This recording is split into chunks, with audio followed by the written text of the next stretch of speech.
সবাইকে স্বাগত জানাচ্ছি সময় টেলিভিশনের নিয়মিত আয়োজন ফেসবুক লাইভে। সঙ্গে আছি আমি মাসুদুর রহমান। আজকে একটি হত্যাকাণ্ড নিয়ে আমরা কথা বলবো। সম্প্রতি রাজধানীর পল্লবীতে একজন গৃহশিক্ষিকাকে নির্মমভাবে হাতুড়ি দিয়ে পিটিয়ে হত্যা করা হয়েছে এবং সেই গৃহশিক্ষিকা একাই থাকতেন বাসায়। তাকে কেন কারা এভাবে নির্মমভাবে হত্যা করা হলো সেটি নিয়ে আমাদের একটি প্রতিবেদন তৈরি করা আছে। আলোচনার শুরুতে আমরা সেটি দেখে আসতে চাই।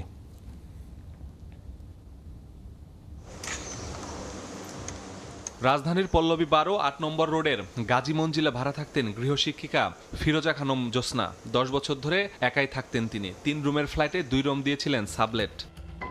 বৃহস্পতিবার রাত 10টায় বাসায় ঢুকেছিলেন জোসনা। পরদিন সকাল 10টায় তার বাসার দারোয়ান দরজা খোলা দেখে ভেতরে গিয়ে রক্তাক্ত মরদেহ দেখতে পেয়ে খবর দেন পুলিশকে। 10টার সময় আমি এখনো বই রয়েছি, ফান খাই বই বিয়া এর মধ্যে গেটটা খুললে আইসে ঘুরে রয়েছে তো নেড়ে দেখে আমার একবার ইয়ে হয়ে গেল, তাড়াতাড়ি করে দেখা নিচে নামে আইলাম।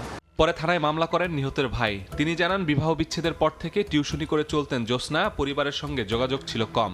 ওর ওখানে আমাদের যাতায়াত ছিল না, কিন্তু ও তো ভাইদের বাসায়, বোনের বাসায় বা বাবার বাড়িতে সেটা আসতো, কম আসতো। সুষ্ঠু তদন্তের মাধ্যমে প্রকৃত দোষীদেরকেই ব্যাপারে আপনারা আইনগত ব্যবস্থা নেবেন, এটা আমাদের রিকোয়েস্ট। ফ্ল্যাটের সাবলেট ভাড়াটিয়ারা বলছেন নিজের নাম সালমা বলে পরিচয় দিতেন জোসনা। স্বামী ও সন্তান আছে বলেও জানিয়েছিলেন তিনি। বলতো আমার হাজবেন্ড হচ্ছে কর্নেল তাহের, ওনার ছেলে মেয়ে বুয়েটে পড়াশোনা করে, কিন্তু আজ পর্যন্ত কখনো তাদেরকে দেখিও নাই, কোনো আত্মীয় বা কাউকে কখনো আসতেও দেখিনি। নিহতের মুষ্টিবদ্ধ হাতে ছিল চুল। সেই চুল ধরেই এগিয়ে চলছে পুলিশের তদন্ত। সন্দেহের প্রধান তালিকায় সাবলেট ভাড়াটিয়ারা, এজন্য তাদের চুলের নমুনা সংগ্রহ করা হয়েছে। ওনার হাতে মধ্যে চুল ছিল, আমার সামনে বলছে চুলের লম্বা চুল, তাতে মনে হলো মহিলাদের চুল। তাহলে কাজ কেন আপনার পরিবার আমার মেয়ের চুল দেন, আমার মেয়ের পরিবার চুল ওখান থেকে রাখছে। এই এলাকা কেন্দ্রিক কারোর সাথে কোনো পুরুষত্ব আছে কিনা বা অন্য কোনো পারিবারিক বিষয় আছে কিনা আমরা 3-4টা অ্যাঙ্গেলে কাজ করতেছি। তবে আমার চুরির ধরনের তো কিছু মনে হয় না। বাসার সাবলেট এবং তার উল্টা পাশে যারা ছিল আমরা জিজ্ঞাসাবাদ করেছি আমাদের সিনিয়র অফিসার সহকারে। আমরা তাদের বিভিন্ন বিষয় নিয়ে, মোবাইলের বিষয় এবং অন্যান্য যে টেকনিক্যাল বিষয় আছে আমরা অ্যানালাইসিস করতেছি এবং দেখতেছি এর কিছু আছে কিনা। পুলিশ জানিয়েছে ভবনটির সিসিটিভি না থাকলেও আশপাশের ফুটেজ সংগ্রহ করে চলছে বিশ্লেষণ। 68 বছরের এক নারীকে হাতুড়ি দিয়ে মাথা থেতলে নির্মমভাবে হত্যা করা হয়েছে পল্লবীর এই ফ্ল্যাটে। হত্যার 4 দিন অতিবাহিত হলেও এখনও কোনো কুলকিনারা করতে পারছে না আইন শৃঙ্খলা বাহিনী। যিনি মারা গেছেন তার মুষ্টিতে ছিল কিছু চুল। এটি এখন আইন শৃঙ্খলা বাহিনীর প্রধান ক্লু। এই চুল থেকেই কি অপরাধী শনাক্ত হবে নাকি অধরাই থেকে যাবে সেটি সময় বলে দেবে। মাসুদুর রহমান, সময় সংবাদ, ঢাকা। প্রতিবেদনটিতে আমরা যেমনটি দেখছিলাম যে পল্লবীতে যেই বাসাটি সেটি হচ্ছে 12 নম্বর সেকশনের 8 নম্বর রোডের একটি বাসা। সেই বাসাতে সে 10 বছর যাবৎ সেখানে ভাড়া থাকতেন এবং কখনোই তার কোনো আত্মীয় স্বজনকে এখানে আসতে দেখা যায়নি এবং তিনিও কখনো অন্য কোনো আত্মীয়র সাথে দেখা করেছেন বা এই ধরনের তথ্য সেখানে যারা থাকেন, যে বাসাটিতে থাকেন সেই বাসার মালিক বা ভাড়াটিয়া কেউ জানে না। সে 3 রুমের একটি ফ্ল্যাট নিয়ে সেখানে থাকেন এবং 2 রুম সে সাবলেট দিয়েছিলেন একটি পরিবারের কাছে। তো এই পরিবার এবং তার হত্যাকাণ্ড এটি নিয়ে আসলে এখনো জট লেগে আছে এবং পুলিশ, র্যাব, পিবিআই সহ সবাই তদন্ত করছে, কিন্তু এখনো জট খুলতে পারছে না। তো এই যে হত্যাকাণ্ডটি হলো, এই হত্যাকাণ্ড কিভাবে হলো বা কোন কোন বিষয় নিয়ে পুলিশ তদন্ত করছে সেগুলো একটু আমরা দেখে আসি। ফিরোজা খানম জোসনা 17 এপ্রিল রাতে বাসায় ঢুকেছিলেন এবং বাসায় ঢোকার পরে সে আর বের হয়ে আসেনি। তার 12 ঘন্টা পর মরদেহ দেখতে পায় দারোয়ান। মূলত যেই সাবলেটের কথা, সে যেই বাসাটি সাবলেট দিয়েছিল 2টি ফ্ল্যাট, এবং সেটি দেখার পরে সে যেটি করেছে যে বিভিন্নভাবে তার যেই সাবলেটের যারা ভাড়াটিয়া ছিল তাদের সাথে তার বনিবনা হয়নি এবং এ মাসেই তাদেরকে চলে যেতে বলেছে এবং তাকে যখন চলে যেতে বলেছে তারা নতুন করে অন্য কাউকে সাবলেট পাওয়া যায় কিনা এরকম একটি টুলেট বাসায় টাঙানো ছিল। সকালে, শুক্রবার সকালে অর্থাৎ 18 তারিখ সকালে সবাই যখন সেই টুলেটের জন্য আসে, একজন আসার পরে সেই নম্বরে ফোন করে এবং ফিরোজা খানম জোসনা ফোন ধরেনি। পরে দারোয়ানের কাছে যায় এবং দারোয়ানের কাছে যাওয়ার পর দারোয়ানকে জিজ্ঞাসা করে যে আসলে এই যে এই নাম্বারে যে টুলেট আসলে এটা কার ফোনে পাওয়া যাচ্ছে না। পরে দারোয়ান সেই ব্যক্তিকে নিয়ে ওপরে গিয়ে যখন দেখে যে তার সেই বাসার দরজা খোলা এবং নিচে সে পড়ে আছে রক্তাক্ত অবস্থায়। পরবর্তীতে পুলিশকে খবর দেওয়া হয়, পুলিশ সেখানে আসার পর দেখা যায় যে তার বাসায় তাকে হাতুড়ি দিয়ে মাথা ও মুখ থেতলানো অবস্থায় তাকে উদ্ধার করে এবং খুবই নির্মমভাবে তাকে হত্যা করা হয়। তার যে আঘাতের চিহ্ন, সে আঘাতের কারণে মাথা এবং থুতনি থেতলে যায়, পাশাপাশি একটি দাঁত ভেঙে নিচে পড়ে যায়। এরকম নির্মমভাবেই তাকে হত্যা করা হয়েছে এবং পরবর্তীতে তার বাসা থেকে নগদ টাকা ও ফোন উদ্ধার করা হয়। সে যে ফোনটি ব্যবহার করত সেই ফোনটি তার বাসায় ছিল এবং নগদ টাকা বাসায় যেগুলো ছিল 12 থেকে 15 হাজার টাকার মতো, সেটিও পুলিশ উদ্ধার করে। কিন্তু এই যে টাকা এবং ফোন উদ্ধারের কারণেই আসলে মূলত এটি আসলে ডাকাতি চুরি কিনা সেই বিষয়টি নিয়ে পুলিশের যথেষ্ট সন্দেহ আছে। কারণ সাধারণত চুরি ডাকাতি হলে এই জিনিসগুলো এখান থেকে মিসিং থাকে এবং বাসার অন্যান্য যে সকল আসবাবপত্র রয়েছে সেগুলো তন্ন তন্ন করে খুঁজে হয়তো বা কিছু সার্চ করে অপরাধীরা, কিন্তু সেরকম কোনো কিছু তারা দেখেনি, যে কারণে এই বিষয়গুলো তাদের সামনে আসেনি। আরেকটি বিষয় যেটি হাতে উদ্ধার হয়েছে মুষ্টিবদ্ধ চুল।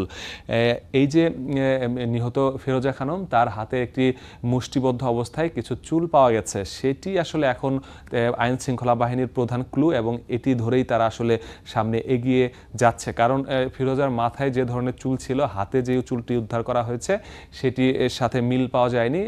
পুলিশের ধারণা যে যখন তার উপর আঘাত করা হয়, তার উপর হামলা করা হয়, তাকে মারধর করা হয়, তখন সে অপরাধীর চুল কিছু ছিঁড়ে ফেলে এবং সেটি তার হাতে রয়ে যায়। সেটি যদি হয়ে থাকে তাহলে চুলগুলো অনেক লম্বা ছিল, এটি একটি নারীর হওয়ার সম্ভাবনা সবচেয়ে বেশি এবং সেই সূত্র ধরেই কিন্তু পুলিশ তার তদন্ত এগিয়ে নিয়ে যাচ্ছে।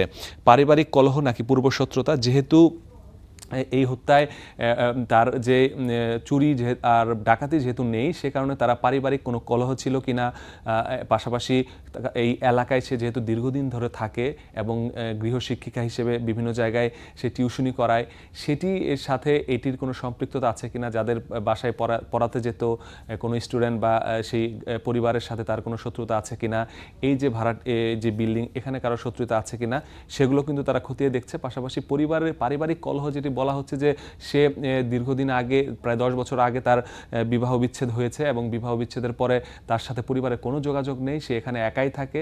মাঝে মাঝে সে পরিবারের সাথে ফোনে যোগাযোগ করে, কিন্তু কোথাও এছাড়া তার কোনো যোগাযোগ ছিল না। সে কারণে পারিবারিক কলহ আছে কিনা বা তার পরিবারের সাথে যোগাযোগ না করার জন্য কোনো ক্ষোভ তৈরি হয়েছে কিনা, এই বিষয়গুলো আসলে পুলিশ তদন্ত করে দেখছে। পাশাপাশি এই যে সন্দেহের তালিকায় সাবলেট ভাড়াটিয়া, সে যেহেতু তার যে বাসা, সেই বাসাটি 2-3টি রুম, তার মধ্যে 2টি সে সাবলেট দিয়েছে এবং যেই পরিবারটিকে সে সাবলেট দিয়েছে সেই পরিবারের সাথে তার কিন্তু একটু যোগাযোগ বা তার সাথে বিভিন্ন ধরনের মতপার্থক্য হয়েছে। কারণ কিছুদিন আগে সে এই মাসেই শুরুতেই তারা এই ফ্লাইটে উঠেছিল এবং এই মাসেই তাদেরকে চলে যেতে বলা হয়েছে। তো এটি নিয়ে তাদের মধ্যে কোনো দ্বন্দ্ব হয়েছে কিনা, পাশাপাশি এই বাসায় যেহেতু যে পরিবারটিকে ভাড়া দেওয়া হয়েছে সেই পরিবারে একজন স্বামী স্ত্রী, পাশাপাশি একজন সন্তান, স্ত্রী এবং সন্তান দুজনই কিন্তু নারী এবং তাদের চুলের সাথে তার চুলের মিল আছে কিনা, সে কারণে এই দুজনের চুলের যে নমুনা সেটি কিন্তু সংগ্রহ করা হয়েছে এবং সংগ্রহ করে সেটি সিআইডির মাধ্যমে সেটির পরীক্ষা করে দেখা হচ্ছে যে হাতে উদ্ধার চুলের সাথে এটির মিল আছে কিনা। এই যে তাদের মধ্যে যে দ্বন্দ্ব বা তাদের মধ্যে অন্য কিছু আছে কিনা, এই মাসেই উঠে কেন এখান থেকে চলে গেল, পাশাপাশি এই যে সাবলেট পরিবারটি এই বাসায় উঠেছিল এবং ওঠার পরে যেদিন হত্যাকাণ্ডটি হয়েছে সেদিন রাতেই তারা সেখান থেকে চলে গিয়েছে এবং হত্যাকাণ্ডের পর দিনই আবার ফিরে এসেছে। তো এই যে তাদের চলে যাওয়া বা এখানে না থাকা বা আদৌ সেখানে ছিল কিনা, সিসিটিভি ফুটেজ পর্যালোচনা করা হচ্ছে এবং আশপাশের যেহেতু এই যে ভবনটি, সেই ভবনের সিসিটিভি নেই, আশপাশের সিসিটিভি খোঁজা হচ্ছে। এই কারণে এই পরিবারটিকে আসলে সন্দেহ করা হচ্ছে। পাশাপাশি সালমা নামে পরিচিত জ্যোৎস্না যে আসলে এর নাম যে জ্যোৎস্না, সেটি আসলে পুরো বিল্ডিং এবং এলাকার লোকজনই প্রথম জানতে পারে, কারণ তার যে এনআইডি, সেই এনআইডিতে ছিল ফিরোজা খানম জ্যোৎস্না। এর আগ পর্যন্ত তারা আসলে জানতো তার নাম সালমা, সে সালমাই পরিচয় দিত। তার 2টি সন্তান আছে, সেটি বুয়েটে পড়তো, সেটি সে বলতো। তার একজন তার স্বামী আছে, সে সেনাবাহিনীতে চাকরি করে, এরকম সে বলতো। কিন্তু আসলে এই তথ্যগুলো পরিবারের সাথে আমরা ক্রস চেক করে দেখেছি, এগুলো আসলে কোনোটি সত্য নয়। সে যে রহস্যময়ী একটা জীবনযাপন, একা থাকা, নিরিবিলি থাকা, পাশাপাশি ভুল তথ্য দেওয়া, এই বিষয়গুলো নিয়ে কিন্তু যথেষ্ট তাদের মধ্যে সন্দেহ ছিল। তো এই যে তাদের এই যেই বিষয়গুলো সামনে এসেছে, এই বিষয়গুলো নিয়ে পুলিশ চুলচেরা বিশ্লেষণ করছে, পাশাপাশি তাদের ভিতরে অন্য কোনো কেউ আছে কিনা, বা এই হত্যায় এই যে এই সাবলেট ভাড়াটিয়ার পাশাপাশি তার যেই রুমে থাকে সেই রুমের সামনে আরও অন্য ভাড়াটিয়ারাও থাকে, পাশাপাশি পুলিশের এই পুরো ভবনটিতে কারা কারা সাবলেট থাকে বা কারা কারা পরিবার ছাড়া থাকে, এই বিষয়গুলো তারা পুঙ্খানুপুঙ্খানুভাবে পর্যালোচনা করছে। পাশাপাশি তারা যে সিসিটিভির কথাটি বলছিলাম, এই ভবনে কোনো সিসিটিভি নেই, কিন্তু তারা যেটি চেষ্টা করছে যে আশপাশের বেশ কিছু ভবনের সিসিটিভি ফুটেজ তারা সংগ্রহ করেছে। প্রায় 36 ঘন্টার যে ফুটেজ তারা পুলিশের পক্ষ থেকে সেটি সংগ্রহ করা হয়েছে এবং এটি চুলচেরা বিশ্লেষণ করা হচ্ছে। এখন পর্যন্ত এই ফিরোজা খানম জ্যোৎস্না যে বাসায় প্রবেশ করেছে সেই ফুটেজটি তারা নিশ্চিত হয়েছে যে সেদিন রাতে 10টার পরেই সে প্রবেশ করেছে এবং তার আশপাশে 24 ঘন্টার ফুটেজ পর্যালোচনা করা হয়েছে। সেই 24 ঘন্টার মধ্যে কোনো ধরনের সাসপিসিয়াস যে মুভমেন্ট সেটি কিন্তু এখন পর্যন্ত পুলিশের চোখে পড়েনি। সেই বিল্ডিংয়ের আশপাশে আরও বেশ কিছু বিল্ডিংয়ের ফুটেজ রয়েছে যে ফিরোজা খানমকে কেউ ফলো করে অন্য কোনো রাস্তা দিয়ে বা বাসার পেছন দিয়ে অন্য কোনো দিক দিয়ে এখানে ঢুকেছিল কিনা, যেহেতু গেট খোলা ছিল, অর্থাৎ কেউ তাকে হত্যা করে সেখান থেকে চলে গিয়েছে, যেহেতু সেই কারণে অনেককেই সন্দেহ করা হচ্ছে যে সে আসলে বিল্ডিংয়ের ভেতরেই ছিল নাকি বিল্ডিংয়ের বাইরে কেউ চলে গেছে। তো যে কারণে এই তথ্যগুলো তারা বারবার পর্যালোচনা করছে এবং বারবারও খুঁজে বের করার চেষ্টা করছে যে এই হত্যায় আসলে কারা জড়িত। তবে যেহেতু তার সাথে বেশিরভাগ ক্ষেত্রে কারো যোগাযোগ ছিল না, তার ফোনের কল লিস্ট ঘেটে চেষ্টা করা হচ্ছে কারোর সাথে অনেক বেশিক্ষণ কথা বলেছে কিনা বা কারোর সাথে ফোনে কানেক্টেড ছিল কিনা, এই বিষয়গুলো পর্যালোচনা করা হচ্ছে যে এই যে তাকে এভাবে একটা নির্মমভাবে হত্যা করা হলো, একেবারেই নৃশংসভাবে হাতুড়ি দিয়ে পিটিয়ে, প্রথমে মাথা, তারপরে থুতনি, হাত, বিভিন্ন জায়গায় তার আঘাতের চিহ্ন রয়েছে, পাশাপাশি তাকে এভাবে ফেলে রেখে চলে গেল। তার বয়স 68 বছর। 68 বছরের একজন নারীকে কিভাবে কী ধরনের শত্রু আসলে হতে পারে যে কারণে তাকে এরকম নির্মম পরিণতি ভোগ করতে হলো, নাকি এখানে অন্য কোনো বিষয় আছে। অনেক সময় আধ্যাত্মিক অনেক বিষয়ে এ ধরনের হত্যাকাণ্ড ঘটে থাকে, এখানে সেই অ্যাঙ্গেল আছে কিনা, কারণ তার এই ধরনের কিছু সাসপিসিয়াস মুভমেন্ট আসলে লক্ষ্য করা গেছে। পাশাপাশি যে সাবলেট ভাড়াটিয়া তাদেরও একটু এ ধরনের মুভমেন্ট দেখা গেছে। তো এই বিষয়গুলো তারা ক্রস চেক করছে যে এখানে অন্য কোনো বিষয় আছে কিনা। তবে হত্যার যে রহস্য যেটি থাক, অবশ্যই পুলিশের পক্ষ থেকে সেটি খুঁজে বের করা হবে। র্যাব কাজ করছে, পিবিআই কাজ করছে, সিআইডি কাজ করছে, সবাই মিলেই চেষ্টা করছে যে এরকম একটি চাঞ্চল্যকর হত্যার যত দ্রুত সম্ভব সুরাহা করা যায়। তো র্যাবের পক্ষ থেকে এবং পুলিশের পক্ষ থেকে সেটি আসলে চেষ্টা করা হচ্ছে। ততক্ষণ পর্যন্ত পুলিশের কাছে একটাই ক্লু, সেটি হচ্ছে মুষ্টিতে কিছু চুল। এই চুলই কি আসলে শেষ পর্যন্ত অপরাধীকে খুঁজে বের করবে, নাকি এটি অধরাই থেকে যাবে, সেটি আসলে সময় বলে দেবে। তবে ততক্ষণ পর্যন্ত আমাদেরকে অপেক্ষা করতে হবে। আজকে এই বিষয় নিয়ে আমরা আলোচনা করলাম, সামনে আবারও নতুন কোনো বিষয় নিয়ে আপনাদের সামনে হাজির হব। ততক্ষণের জন্য বিদায় নিচ্ছি, সঙ্গে থাকুন সময়ের।